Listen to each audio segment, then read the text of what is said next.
So, nagpalit ako ng emblem ng Kia, yung latest logo nila. So, ganun lang kadali.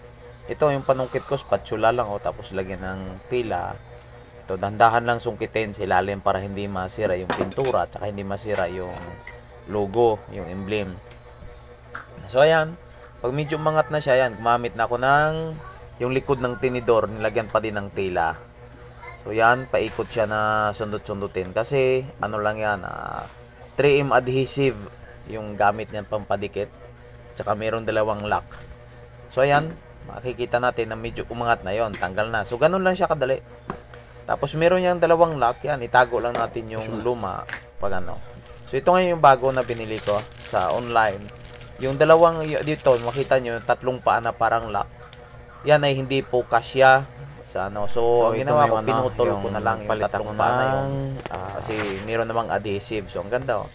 Mas maganda yan yung Kia na yan pag tinanggalan ng silupin kasi may silupin pa yan eh. So ang sukat pala niyan is 13 inches by 6.5. Yun ang hanapin nyo sa online ha. Huwag kalimutan yung 13 inches by 13